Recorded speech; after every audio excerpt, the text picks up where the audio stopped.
ಮೇಲೆ ಇನ್ನೊಂದು ಸ್ವಲ್ಪ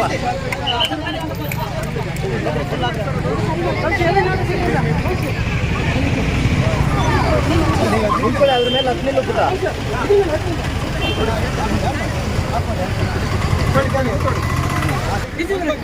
ತಲೆ ಮೇಲೆ ನೋಡು ಪುಟ. ತಲೆ ಮೇಲೆ ಎತ್ತು.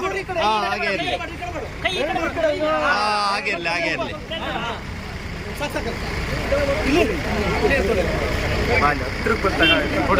ಆಯ್ತಾ?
ಜಿಲ್ಲಾ ಆಡಳಿತವು ಆಯ್ಕೆ ಮಾಡಿರುವ ಗ್ರಾಮ ಪಂಚಾಯತಿಗಳಿಗೆ ಪತ್ರಚಿತ್ರವು ಆಗಮಿಸಿದ್ದು ಸಭೆಯ ಸ್ಪರ್ಧೆ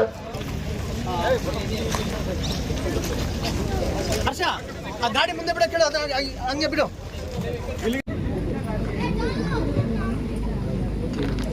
ಸಮಸ್ತ ಕಳಸದ ಎಲ್ಲ ಬಂಧುಗಳೇ, ಸಂವಿಧಾನ ಜಾಗೃತಿ ಜಾಥಾ ಈಗಾಗಲೇ ಮೂಡಿಗೆರೆ ತಾಲೂಕನ್ನ ಮುಗಿಸಿ ನಿಮ್ಮ ಅದ್ಭುತವಾಗಿ ಬಹಳ ಸಂಭ್ರಮದಿಂದ ಬರಮಾಡಿಕೊಂಡಂತಹ ಕಳಸ ತಾಲೂಕಿನ ಸಮಸ್ತ ಎಲ್ಲ ಜನತೆಗೂ ಭೀಮಾ ಧನ್ಯವಾದಗಳನ್ನ ಸಲ್ಲಿಸ್ತಾ ಸಂವಿಧಾನದ ಆಶಯವನ್ನು ಕುರಿತಾದಂತಹ ಒಂದು ಸುಂದರವಾದಂತಹ ಗೀತೆಯೊಂದಿಗೆ ಪ್ರಾರಂಭಿಸುತ್ತಿದ್ದೇವೆ.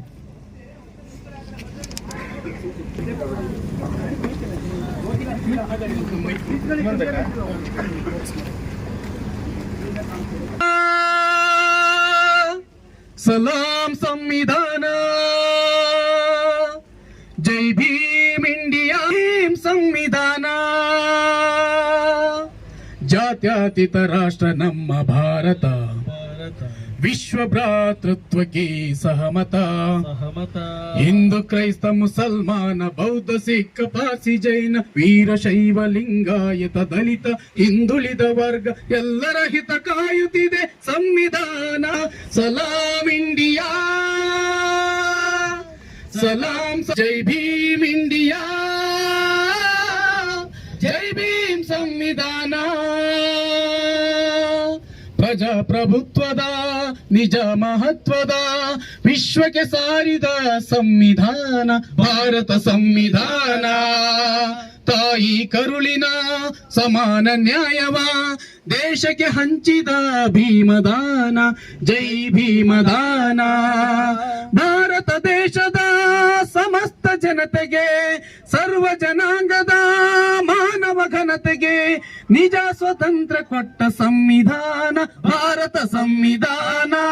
ಸಲಾಂ ಇಂಡಿಯಾ, ಸಲಾಂ ಸಂವಿಧಾನ, ಜೈ ಭೀಮ್ ಇಂಡಿಯಾ, ಜೈ ಭೀಮ್ ಸಂವಿಧಾನ, ಜೈ ಭೀಮ್ ಸಂವಿಧಾನ,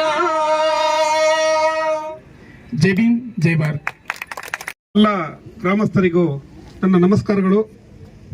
ಇಂದು ಕಳಸ ಗ್ರಾಮ ಪಂಚಾಯತ್ ವತಿಯಿಂದ ಹಾಗೂ ಕಳಸ ತಾಲೂಕು ವತಿಯಿಂದ ಸಂವಿಧಾನ ಜಾಗೃತ ಜಾಥಾ ಕಾರ್ಯಕ್ರಮದ ಅಧ್ಯಕ್ಷತೆ ವಹಿಸಿರುವಂತಹ ನಮ್ಮ ಕಳಸ ಗ್ರಾಮ ಪಂಚಾಯತ್ ಗೌರವಾನ್ವಿತ ಅಧ್ಯಕ್ಷರಾದಂತಹ ಶ್ರೀಮತಿ ಉಷಾ ಮೇಡಮ್ ಅವರಿಗೂ ಸ್ವಾಗತ ಕೋರ್ತಿದ್ದೇನೆ.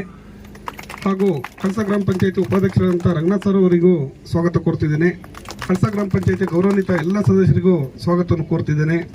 ಹಾಗೂ ಎಲ್ಲ ಶಾಲೆಯ ಮುಖ್ಯ ಶಿಕ್ಷಕರು, ಸಹ ಶಿಕ್ಷಕರು, ವಿದ್ಯಾರ್ಥಿಗಳು ಹಾಗೂ ಸಾಮಾಜಿಕ ಕಾರ್ಯಕರ್ತರು ಹಾಗೂ ನಮ್ಮ ಸಮಾಜ ಕಲ್ಯಾಣ ಇಲಾಖೆಯ ಸೋಮಶೇಖರ್ ಸರ್ ಹಾಗೂ ಪತ್ರಿಕೆ ಮಿತ್ರರು, ಎಲ್ಲ ಇಲಾಖೆಯವರು ಪೊಲೀಸ್ ಇಲಾಖೆಯವರು ಎಲ್ಲರಿಗೂ ಆತ್ಮೀಯವಾಗಿ ಸ್ವಾಗತವನ್ನು. ನಾವು ಭಾರತವನ್ನು ಸಾರ್ವಭೌಮ ಸಮಾಜವಾದಿ ಜಾತ್ಯತೀತ ಪ್ರಜಾಸತ್ತಾತ್ಮಕ ಗಣರಾಜ್ಯವನ್ನಾಗಿ ರೂಪಿಸುವುದಕ್ಕಾಗಿ ಭಾರತದ ಎಲ್ಲ ಪ್ರಜೆಗಳಿಗೆ ಮತ್ತು ರಾಜಕೀಯ ನ್ಯಾಯವನ್ನು ವಿಚಾರ, ಅಭಿವ್ಯಕ್ತಿ, ನಂಬಿಕೆ, ಧರ್ಮ ಮತ್ತು ಉಪಾಸನೆಯ ಸ್ವಾತಂತ್ರ್ಯವನ್ನು, ಸ್ಥಾನಮಾನ ಮತ್ತು ಅವಕಾಶಗಳ ಸಮತೆಯನ್ನು, ಉಪಾಸನೆಯ ಸ್ವಾತಂತ್ರ್ಯವನ್ನು ದೊರೆಯುವಂತೆ ಮಾಡುವುದಕ್ಕಾಗಿ ವ್ಯಕ್ತಿ ಗೌರವ, ದೇಶದ ಏಕತೆ ಮತ್ತು ಭ್ರಾತೃತ್ವ ಭಾವನೆಯನ್ನು ಮೂಡಿಸುವುದಕ್ಕೆ ದೃಢ ಸಂಕಲ್ಪ ಮಾಡಿ ನಮ್ಮ ಸಂವಿಧಾನ ಸಭೆಯಲ್ಲಿ 1949ನೇ ಇಸವಿಯ ನವೆಂಬರ್ ತಿಂಗಳ 26ನೇ ದಿನದಂದು ಈ ಸಂವಿಧಾನವನ್ನು ನಮಗೆ ನಾವೇ ಅರ್ಪಿಸಿಕೊಂಡು ಅಂಗೀಕರಿಸಿ ಶಾಸನವಾಗಿ ವಿಧಿಸಿಕೊಂಡಿದ್ದೇವೆ. ಜೊತೆಯಾಗ್ತಿರ್ತಕ್ಕಂಥವ್ರು ನಮ್ಮ ಮಾಧ್ಯಮ ಮಿತ್ರರು, ಹಾಗೆಯೇ ನಮ್ಮ ಪೊಲೀಸ್ ಇಲಾಖೆಯ ಸಿಬ್ಬಂದಿ ವರ್ಗದವರು, ವಿಶೇಷವಾಗಿ ನಮ್ಮ ಶಾಲೆಯ ಎಲ್ಲ ಶಿಕ್ಷಕರನ್ನ ಹಾಗೆಯೇ ವಿದ್ಯಾರ್ಥಿಗಳನ್ನ ನಾನು ವಿಶೇಷವಾಗಿ ಸ್ವಾಗತಿಸ್ತಾ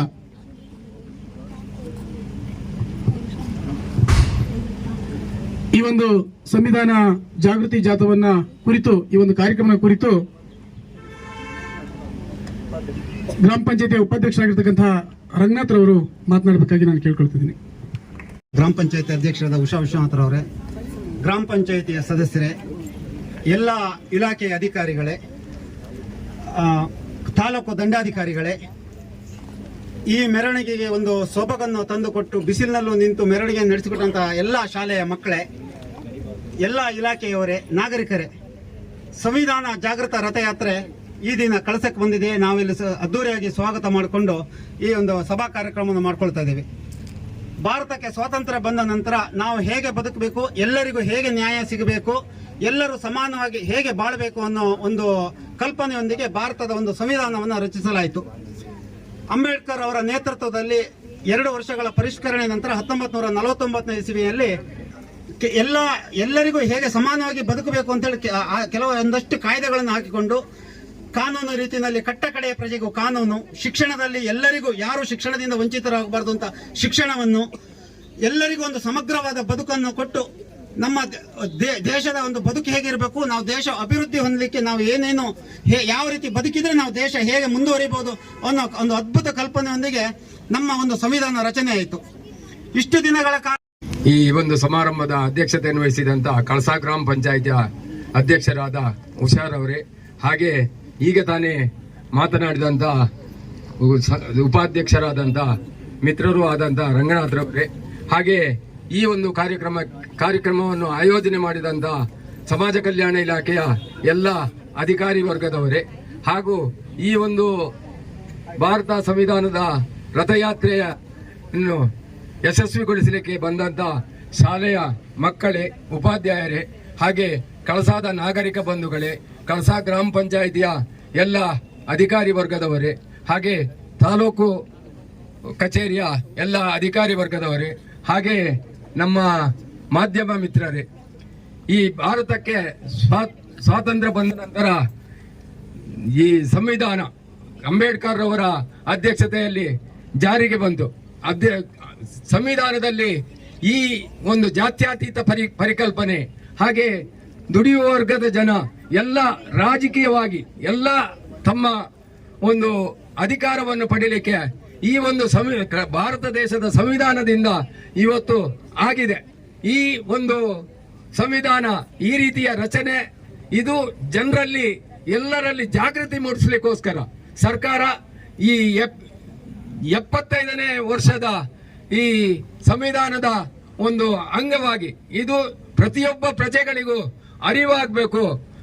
ತನ್ನ ಎಲ್ಲ ಹಕ್ಕುಗಳು ಆತನಿಗೆ ಮನದಟ್ಟಾದ್ರೆ ಈ ಸಂವಿಧಾನ, ಭಾರತ ದೇಶದ ಸಂವಿಧಾನ ಸರಿಯಾದ ನಿಟ್ಟಿನಲ್ಲಿ ಜಾರಿಯಾದ್ರೆ ಭಾರತ ದೇಶ ಇವತ್ತು ಭವ್ಯ ಪರಂಪರೆಯ ಏನು ನಾವು ರಾಮರಾಜ್ಯ ಅಂತ ಹೇಳ್ತೀವ ಆ ಕನಸನ್ನು ನನಸು ಮಾಡಲಿಕ್ಕೆ ಈ ಸಂವಿಧಾನದ ಪ್ರತಿಯೊಂದು ಒಂದು ಇಚ್ಛೆಯನ್ನು ಪೂರ್ಣಗೊಳ್ಳಬೇಕಾಗುತ್ತೆ.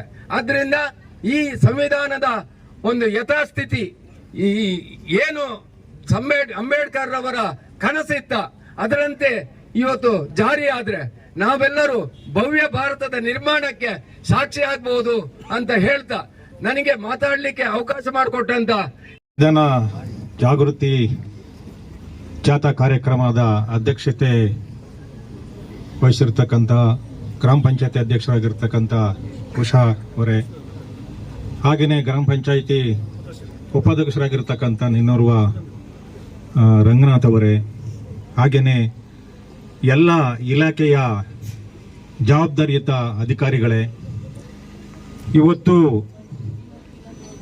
ಸಂವಿಧಾನ ಜಾಗೃತಿ ಜಾಥಾ ಇಡೀ ತಾಲೂಕಿನ ಬಹಳಷ್ಟು ಗ್ರಾಮ ಪಂಚಾಯತಿ ವ್ಯಾಪ್ತಿಯಲ್ಲಿ ಜಾಥಾವನ್ನ ಮಾಡಿಕೊಂಡು ಇವತ್ತು ನಮ್ಮೂರಿಗೆ ಬಂದಿದೆ. ಬಹಳ ಮುಖ್ಯವಾಗಿರ್ತಕ್ಕಂಥ ಈ ಕಾರ್ಯಕ್ರಮ, ಈಗಾಗಲೇ ಅದರ ಉದ್ದೇಶಗಳನ್ನ ಗ್ರಾಮ ಪಂಚಾಯತಿ ಉಪಾಧ್ಯಕ್ಷರಾಗಿರ್ತಕ್ಕಂಥ ರಂಗನಾಥ್ ಅವರು ಮನದಟ್ಟು ಮಾಡಿದ್ದಾರೆ. ಇದೊಂದು ಸರ್ಕಾರಿ ಕಾರ್ಯಕ್ರಮ. ಅಂಬೇಡ್ಕರ್ ಬಗ್ಗೆ ನಾವಿವತ್ತು ಎಷ್ಟು ಮಾತಾಡಿದ್ರು ಕೂಡ ಸಾಕಾಗೋದಿಲ್ಲ. ಅವರ ಪಾದಗಳಿಗೆ ಕೋಟಿ ಕೋಟಿ ನಮಸ್ಕಾರಗಳು ಹೇಳಿದ್ರು ಸಾಕಾಗ್ಲಿಕ್ಕಿಲ್ಲ. ಈ ಸಂವಿಧಾನ ನಮಗೆ ಬಹಳ ಮೇಲ್ನೋಟಕ್ಕೆ ಈ ದೇಶಕ್ಕೆ ಪಾರ್ಲಿಮೆಂಟ್ಗೆ ಸಮರ್ಪಣೆ ಮಾಡಿರ್ತಕ್ಕಂಥ ಮಹಾನ್ ನಾಯಕ. 26 ಇದರ ಕಡೆಗೆ ಹೆಚ್ಚು ಕಾಳಜಿಯನ್ನು ವಹಿಸಿ ಜವಾಬ್ದಾರಿ ತಗೊಂಡು ಬರೆದಿರ್ತಕ್ಕಂಥದ್ದು. ದಿನ 2 ಗಂಟೆಗೆ ನಮ್ಗೆ ಅರ್ಥ ಆಗ್ತಕ್ಕಂಥದ್ದು. ಹಾಗಾಗಿ ಈ ದೇಶದಲ್ಲಿ ಬಹಳ ದೊಡ್ಡ ನಮ್ಮುಂದೆ ಇರತಕ್ಕಂಥ 2 ವ್ಯಕ್ತಿಗಳು, ಒಂದು ಮಹಾತ್ಮ ಗಾಂಧೀಜಿ, ಇನ್ನೊಂದು ಅಂಬೇಡ್ಕರ್ ಅವರು. ಈ ಭೂಮಿ ಮೇಲೆ ಸೂರ್ಯ ಚಂದ್ರರು ಎಷ್ಟು ಇರೋದು ಸತ್ಯನೋ, ಈ ಭೂಮಿಯರವರೆಗೂ ಇವರು 2 ವ್ಯಕ್ತಿಗಳ ಜೀವಂತವಾಗಿ ಇವತ್ತು ನಮ್ಮ ಮುಂದೆ ಇಲ್ದ ಹೋದ್ರು ಕೂಡ ನಿರಂತರವಾಗಿ ಇವರು ನಮ್ಮ ಮುಂದೆ ಇರ್ತಾರೆ ಅಂತಕ್ಕಂಥದ್ದನ್ನ ನಾವು ಮನಗಡಬೇಕಾಗಿದೆ ಸ್ನೇಹಿತರೆ. ಅವರ ಪರಿಕಲ್ಪದ ಅಡಿಯಲ್ಲಿ ಭಾರತವನ್ನ ನಿರ್ಮಾಣ ಮಾಡಬೇಕು ಅಂತಕ್ಕಂಥದ್ದಿತ್ತು. ಸರಿಸಮಾನವಾದ ಸಮಪಾಲು, ಸಮ ದುಡಿಮೆ, ಸಮಪಾಲು ಪ್ರತಿಯೊಬ್ಬ ಸ್ವಾಗತವನ್ನು ಕೋರುತ್ತೇನೆ. ಈಗ ಈ ಭಾರತ ಸಂವಿಧಾನ ರಚನೆ, ಸಂವಿಧಾನದ ಪಿತಾಮಹ ಸಂವಿಧಾನ ನಮಗೆ ಏನನ್ನು ಕೊಟ್ಟಿದೆ, ಈ ಸಂವಿಧಾನವನ್ನು ನಾವು ಯಾವ ರೀತಿ ಗೌರವಿಸುವಂತ ಅಂದ್ಬಿಟ್ಟು ಈಗ ನಮ್ಮ ಹಿರಿಯರೆಲ್ಲರೂ ಹೇಳಿದ್ದಾರೆ. ಹಾಗೆ ನಾನು ಸಹ ಈ ಸಂವಿಧಾನದ ಬೋಧನೆಯನ್ನು ನಾವು ಈಗ ಮಾಡಿದ್ದೀವಿ. ಭಾರತ ಸಂವಿಧಾನವು ನಮಗೆ ಪ್ರಜಾಸತ್ತಾತ್ಮಕ ಗಣರಾಜ್ಯೋತ್ಸವವಾಗಿ ರೂಪುಗೊಂಡಿದೆ. ನಮ್ಮ ದೇಶದ ಪ್ರಜೆಗಳಾದ ನಾವು ಭಾರತವನ್ನು ಸಮಗ್ರ ಏಕತೆಯಿಂದ ನಾವು ಗೌರವಿಸೋಣ. ಈ ಸಂವಿಧಾನದಲ್ಲಿ ಬರುವಂತಹ ಮೂಲಭೂತ ಹಕ್ಕುಗಳನ್ನು ನಾವು ಗೌರವಿಸುವುದು, ಅದರೊಂದಿಗೆ ನಮ್ಮ ಕರ್ತವ್ಯವನ್ನು ಸಹ ನಾವು ನಿರ್ವಹಿಸಬೇಕಾಗುತ್ತದೆ. ಸಂವಿಧಾನದಲ್ಲಿ ನಮಗೆ ಮೂಲಭೂತ ಕರ್ತವ್ಯದಲ್ಲಿ ಪ್ರಥಮವಾಗಿ ನಮ್ಮ ಸಮಾನತೆ, ಸ್ವಾತಂತ್ರ್ಯ, ಶಿಕ್ಷಣ ಪ್ರತಿಯೊಂದಕ್ಕೂ ಸಹ ಅವಕಾಶ ಮಾಡಿಕೊಟ್ಟಂತಹ ಪಿತಾಮಹ ಡಾಕ್ಟರ್ BR ಅಂಬೇಡ್ಕರ್ಗೆ ನಾವು ಗೌರವಿಸುತ್ತಾ ಈ ಸಂವಿಧಾನವನ್ನು ರಕ್ಷಿಸೋಣ. ಮುಂದೆಯೂ ಸಹ ಸಂವಿಧಾನಕ್ಕೆ ಹೆಚ್ಚಿನ ಒಂದು ತೂಕ ಬರುವಂತೆ ನಾವೆಲ್ಲರೂ ಸಹ ಕೈ ಜೋಡಿಸಿ ನಮ್ಮ ಯುವ ಪೀಳಿಗೆಗೆ ಈ ಸಂವಿಧಾನದ ಬಗ್ಗೆ ನಾವು ಜಾಗೃತಿಯನ್ನು ಮೂಡಿಸಬೇಕು ಅಂತ ಹೇಳ್ಬಿಟ್ಟು 2 ಮಾತುಗಳು. ಅಧ್ಯಕ್ಷರು ಹಾಗೂ ಉಪಾಧ್ಯಕ್ಷರಿಗೆ ಎಲ್ಲರಿಗೂ ನಮಸ್ಕರಿಸುತ್ತಾ, ಇಲ್ಲಿ ಬಂದಂತ ಎಲ್ಲ ಗಣ್ಯರಿಗೂ ನಮಸ್ಕರಿಸುತ್ತಾ, ಸಂವಿಧಾನವನ್ನು ತಂದ ನಮ್ಮ ಡಾಕ್ಟರ್ BR ಅಂಬೇಡ್ಕರ್ ಅವರನ್ನು ನೆನೆಸುತ್ತಾ, ಅವರನ್ನು ಸ್ಮರಿಸುತ್ತಾ ಜಾಥಾ ಕಾರ್ಯಕ್ರಮಕ್ಕೆ